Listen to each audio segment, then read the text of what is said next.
Hello friends, welcome back to my channel. आज हम लोग पढ़ने वाले हैं क्लास 10th के लिए बहुत ही ज़्यादा इंपॉर्टेंट क्वेश्चन विज्ञान का, रसायन विज्ञान जिसको इंग्लिश में बोलते हैं साइंस या केमिस्ट्री। तो साइंस के अंतर्गत ही केमिस्ट्री आता है। तो इसमें आज हम लोग पढ़ने वाले हैं 10th पार्ट।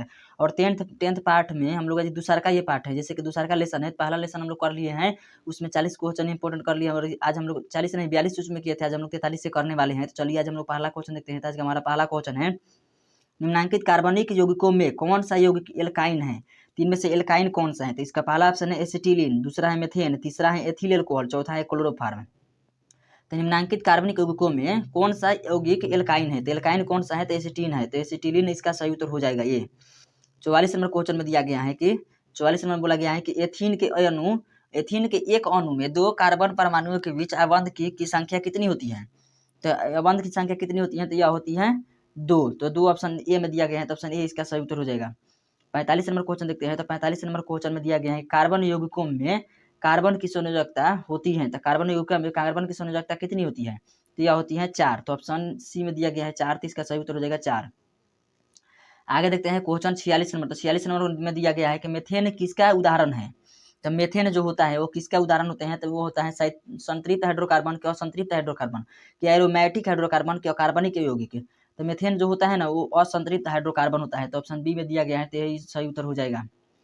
47 नंबर क्वेश्चन में दिया गया है कि एल्केन में कार्बन परमाणुओं के बीच बंधन के प्रकार हैं। तो एल्केन में कार्बन परमाणुओं के बीच बंधन का प्रकार होता है। तो बंधन का प्रकार क्या होता है? तो एकल बंधन होता है। तो ऑप्शन ए में दिया गया है एकल बंधन। तो एकल बंधन इसका सही उत्तर हो जाएगा। 48 नंबर क्वेश्चन है कि एथिलीन का आईयूपीएसी नाम क्या होता है? तो एथिलीन का आईयूपीएसी नाम होता है एथीन। तो ऑप्शन बी में दिया गया है एथीन। तो ऑप्शन बी इसका सही उत्तर हो जाएगा। 49 नंबर क्वेश्चन में है कि एथेनॉल को सांद्र H2SO4 के साथ 170 डिग्री सेल्सियस पर गर्म करने पर बनता है। तो एथेनॉल को सांद्र H2SO4 के साथ 170 डिग्री सेल्सियस पर गर्म करने पर क्या बनता है? तो इसका पहला ऑप्शन है C2H6, दूसरा ऑप्शन है C2H2, तीसरा है C2H4। तो इसका यही सही उत्तर हो जाएगा, C2H4 सही उत्तर हो जाएगा। आगे देखते हैं क्वेश्चन 50 नंबर। तो 50 नंबर में दिया गया है कि एसिटिलीन के एक अणु में दो कार्बन परमाणुओं के बीच आबंध की संख्या कितनी होती है? तो आबंध की संख्या ये कितनी होती है यही बताना है। तो इसका सही उत्तर हो जाएगा 3 होती है। तो ऑप्शन सी में दिया गया है 3। 3 सही उत्तर हो जाएगा। आगे क्वेश्चन है 51 नंबर, प्रयोगशाला में संश्लेषित पहला कार्बनिक यौगिक है। तो प्रयोगशाला में संश्लेषित पहला कार्बनिक यौगिक क्या है? तो वो है यूरिया। यूरिया का सूत्र क्या होता है? तो यहाँ पर सूत्र दिया है, यूरिया नहीं लिखा है। तो सूत्र होता है NH2CONH2। चलिए 2 क्वेश्चन आज इस क्वेश्चन से कवर हो गया कि यूरिया का सूत्र भी पढ़ लिया और प्रयोगशाला में संश्लेषित पहला कार्बनिक यौगिक क्या है? तो NH2CONH2 यूरिया है। चलिए 52 नंबर क्वेश्चन देखते हैं। तो 52 नंबर क्वेश्चन में दिया गया है कि प्रथम कार्बनिक यौगिक यूरिया का संश्लेषण किसने किया था? तो यूरिया का संश्लेषण किसने किया था? तो ये पहला ऑप्शन है कोल्बे ने, दूसरा है बोहलर ने, तीसरा है बर्जीलियस ने, चौथा इनमें से कोई नहीं। तो प्रथम कार्बनिक यौगिक यूरिया का संश्लेषण किसने किया था? तो बोहलर ने किया था। तो ऑप्शन बी इसका सही उत्तर हो जाएगा। 53 नंबर क्वेश्चन है। 53 नंबर में बोला गया है कि जीवन शक्ति के सिद्धांत का प्रतिपादन किसने किया था? तो जीवन शक्ति के सिद्धांत का प्रतिपादन किसने किया था? तो यह किए थे बर्जीलियस ने। तो बर्जीलियस ऑप्शन ए में दिया गया है। तो ऑप्शन ए इसका सही उत्तर हो जाएगा। 54 नंबर क्वेश्चन है कि कार्बनिक यौगिकों में निम्नलिखित में कौन से गुण पाए जाते हैं? तो कार्बनिक यौगिकों में निम्नलिखित में से कौन सा गुण पाए जाते हैं? तो वो पाए जाते हैं, पहला है ये रंगहीन एवं गंधहीन होते हैं। तो ये नहीं होगा। दूसरा ऑप्शन है इनके क्वथनांक अथवा द्रवणांक निम्न होते हैं। तो यही सही उत्तर हो जाएगा। ऑप्शन बी में दिया गया है। तो बी सही उत्तर हो जाएगा। आगे देखते हैं 55 नंबर क्वेश्चन। तो 55 नंबर में दिया गया है कि कार्बनिक यौगिकों में तत्वों के संयोग का आधार होता है प्रायः। तो कार्बनिक यौगिकों में तत्वों के संयोग का आधार होता है प्रायः। तो कैसा होता है? पहला है विद्युत संयोजकता होता है, दूसरा होता है सहसंयोजकता, तीसरा है उप सहसंयोजकता, चौथा है कोई नहीं। तो कार्बनिक यौगिकों में तत्वों के संयोग का आधार क्या होता है? क्या होता है? सहसंयोजकता। तो ऑप्शन बी में दिया गया है। तो ऑप्शन बी इसका सही उत्तर हो जाएगा। आगे देखते हैं 56 नंबर क्वेश्चन। तो 56 नंबर क्वेश्चन में दिया गया है कि एल्डिहाइड श्रेणी के यौगिकों में निम्नलिखित में कौन क्रियाशील समूह विद्यमान होता है? तो कौन सा क्रियाशील समूह विद्यमान होता है? तो इसका ऑप्शन यहाँ पर सिंगल बॉन्ड CHO हो जाएगा। तो सिंगल बॉन्ड CHO कहा दिया गया है। तो इसका single bond CHO option C में दिया गया है। तो ऑप्शन सी इसका सही उत्तर, यहाँ पर हम डी पर क्लिक कर दिए हैं, यहाँ पर सी सही उत्तर हो जाएगा। मतलब सिंगल बॉन्ड CHO सही उत्तर हो जाएगा। 57 नंबर क्वेश्चन में दिया गया है कि अणुसूत्र C5H12 के कितने श्रृंखला समयावधि होंगे? तो अणुसूत्र C5H12 के कितने श्रृंखला समयावधि होंगे? तो इसका पहला ऑप्शन है 2, दूसरा है 3, तीसरा ऑप्शन है 3, 4, चौथा ऑप्शन दिया गया है 5। तो अणुसूत्र C5H12 के कितने श्रृंखला समयावधि होंगे? तो यह होंगे 3। तो 3 दिया गया है ऑप्शन बी में। तो ऑप्शन बी सही उत्तर हो जाएगा। 58 नंबर क्वेश्चन में दिया गया है कि पॉलीथीन बहुलक है, तो पॉलीथीन किसका बहुलक है, तो यह पॉलीथीन जो बहुलक होता है वो एथिलीन का होता है। तो ऑप्शन बी में दिया गया है एथिलीन, तो एथिलीन सही उत्तर हो जाएगा। 59 नंबर क्वेश्चन है, तो 59 नंबर में बोला गया है कि निम्नलिखित में किसकी थोड़ी मात्रा पीने से मृत्यु हो जाती है, तो किसकी थोड़ी सी मात्रा भी पिएंगे तो मृत्यु हो जाएगी। तो इसका पहला ऑप्शन मेथेनॉल के, दूसरा एथेनॉल, तीसरा एथेनोइक अम्ल, चौथा है सिट्रिक अम्ल। तो इसका सही उत्तर हो जाएगा मेथेनोइक अम्ल। मेथेनॉल का थोड़ा सा भी मात्रा पिएंगे ना तो उससे मृत्यु हो जाती है। 60 नंबर क्वेश्चन है, तो 60 नंबर क्वेश्चन बोला गया है कि एथिल एल्कोहल का IUPAC नाम क्या होता है, तो एथिल एल्कोहल का IUPAC नाम होता है। तो इसका पहला ऑप्शन है एथेनॉल, दूसरा है एथेनॉल, तीसरा है एथेनोन, चौथा है एथेनोइक अम्ल। तो इसका सही उत्तर क्या हो जाएगा, तो एथिल एल्कोहल का IUPAC नाम होता है एथेनॉल। तो ऑप्शन बी में दिया गया है एथेनॉल, तो एथेनॉल सही उत्तर हो जाएगा। 61 नंबर क्वेश्चन है कि एसीटल्डिहाइड एसीटल्डिहाइड का IUPAC नाम क्या हो जाएगा, तो इसका सही उत्तर हो जाएगा ऑप्शन बी एथेनॉल हो जाएगा। तो ऑप्शन बी में दिया गया है इसका सही उत्तर। 62 नंबर क्वेश्चन, निम्नलिखित यौगिकों में कौन जल में अविलीय है, तो निम्नलिखित यौगिकों में से कौन सा जल में अविलीय है, जल में कौन सा नहीं घुलता है, तो ग्लूकोज तो आसानी से घुल जाता है, इसको घोलकर हम लोग पीते भी हैं। एथेनॉल भी घुल जाता है, एथाइन जो होता है ना वो जल में नहीं घुलता है। तो ऑप्शन सी इसका सही उत्तर हो जाएगा। आगे देखते हैं क्वेश्चन 63 नंबर, तो 63 नंबर क्वेश्चन में दिया गया है कि ब्यूटेनोन का अनुसूत्र C4H10O है, इनका क्रियाशील समूह कितना है, तो इसका क्रियाशील समूह कौन सा है, तो इसका कीटोनिक क्रियाशील समूह होता है। तो ऑप्शन सी में दिया गया है कीटोनिक, तो कीटोनिक सही उत्तर हो जाएगा।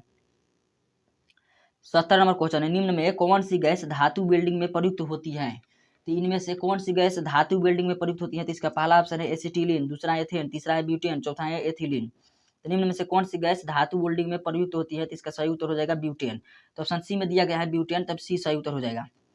71 नंबर में दिया गया है कि एल्कोहल बनाने में शर्करा का किण्वन किसकी क्रिया से होती है, तो एल्कोहल बनाने में शर्करा का किण्वन किसकी क्रिया से होती है, तो इसका पहला ऑप्शन है एंजाइम, दूसरा है ऑक्सीजन, तीसरा है वायु, चौथा है कार्बन डाइऑक्साइड। तो इसका सही उत्तर हो जाएगा एंजाइम। तो ऑप्शन ए इसका सही उत्तर हो जाएगा।